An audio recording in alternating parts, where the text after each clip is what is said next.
When we talk about world-class customer experiences, most people think about product quality, technology, or branding. Yet one of the most powerful levers sits right at the beginning of the relationship: onboarding. In Denmark, a growing number of companies are using a deliberate, structured approach to onboarding fees as a way to deliver quality from day one, and it's changing how clients perceive both value and partnership.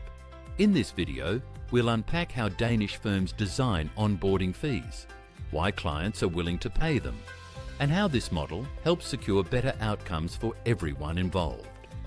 To start, it's important to reframe how we think about onboarding.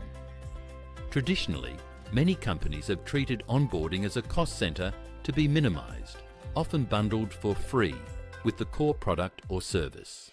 The Danish approach turns that on its head. Onboarding is positioned as a distinct, high-value phase with clear deliverables, clear ownership, and a separate fee structure. Instead of being hidden in the margins, it is surfaced as an explicit investment in getting things right the first time. For clients, this is not about paying extra. It's about ensuring that the first 60 to 90 days are handled with the same rigor as the long-term engagement. Danish companies who do this well follow a few recurring principles. First, they anchor the onboarding fee in tangible outcomes. Rather than selling setup or implementation as a vague activity list, they define specific milestones, readiness assessments, process mapping, configuration tailored to the client's context, role-based training, governance structures, and success metrics. When a client sees that the onboarding fee funds a structured program with measurable outputs, it becomes much easier to connect the cost to the value being delivered. Second, they differentiate the onboarding experience by segment. In practical terms, that means not every client receives the same onboarding package. Danish firms often create tiered onboarding models linked to client complexity and strategic importance. A small, standardized customer might receive a highly templated onboarding journey at a modest fee, while a large enterprise or critical partner will enter a more bespoke, co-created onboarding program with senior experts involved. In both cases, the fee is calibrated to the level of depth, customization, and risk mitigation required. Third, they treat the onboarding fee as a signal of mutual commitment. Danish executives frequently frame this as both sides investing in success. By attaching a clear price to onboarding, the company ensures it can allocate dedicated resources, consultants, project managers, data specialists, and trainers who are fully focused on the new client. At the same time, the client's financial commitment helps drive internal prioritization. Their own teams show up prepared, stakeholders stay engaged, and decisions move faster because there is visible skin in the game. This shared commitment is a critical reason why onboarding programs in Denmark tend to hit timelines and quality benchmarks more consistently. Another important aspect is transparency. Danish firms are typically very explicit about what is and is not included in the onboarding fee. During the sales process, they walk clients through a clear onboarding roadmap: discovery workshops, solution design, configuration and integration work, data migration, user training, pilot phases, and go-live support. Each step is tied to concrete roles, responsibilities, and outputs. This clarity reduces friction later in the process and ensures that scope creep or last-minute surprises don't undermine quality. It also allows both parties to have an honest conversation about trade-offs. If a client wants to compress timelines or reduce cost, they can see exactly which activities would be scaled back and what risks that introduces.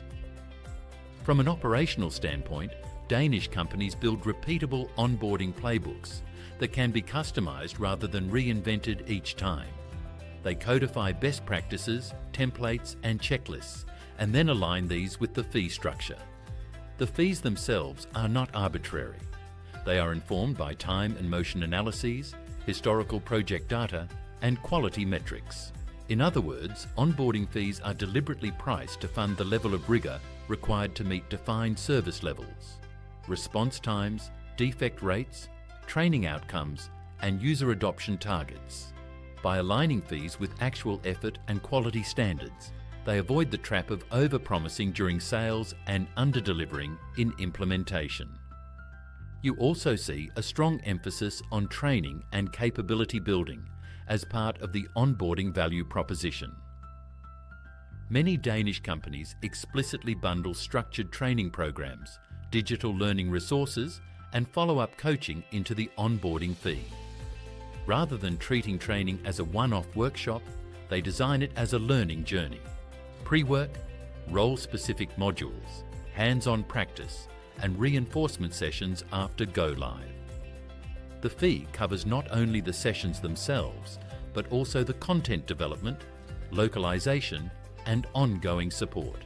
This approach reduces the risk of low adoption, user frustration, and rework down the line, an area where free onboarding often fails because it is underfunded and underspecified. Another pattern is the integration of data and measurement from day one. Danish firms frequently include in the onboarding scope the setup of dashboards, KPIs, and feedback loops that track early performance. For example, they might define leading indicators such as time to first value, user activation rates, ticket volumes by category, or error rates in core processes. The onboarding fee covers the analytics work needed to instrument these metrics, interpret them, and adjust the configuration and training accordingly. This data-driven approach helps the provider demonstrate progress early, gives the client confidence that issues are being surfaced and addressed, and sharply reduces the ambiguity that often plagues new implementations. There is also a cultural dimension. Denmark has a strong tradition of trust-based, collaborative business relationships, and that shows up in how onboarding fees are communicated. Rather than being hidden in small print or framed as an unavoidable surcharge, they are discussed openly as part of the value architecture of the partnership. Some companies even offer optional onboarding tiers with clear trade-offs to reinforce that the client is choosing the level of investment and service that fits their needs. In many cases, clients who initially resist the idea of a separate onboarding fee end up selecting a more comprehensive package once they see the impact on quality and risk management.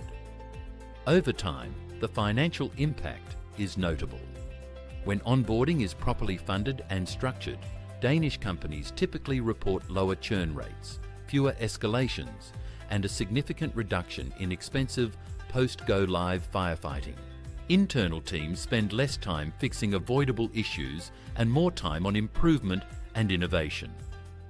The initial onboarding fee, when viewed across the life cycle of the relationship, often pays for itself multiple times over through higher satisfaction, upsell opportunities, and lower cost to serve. For clients, the benefits show up as smoother transitions, faster time to realized value, better user experiences, and a more predictable, less stressful implementation.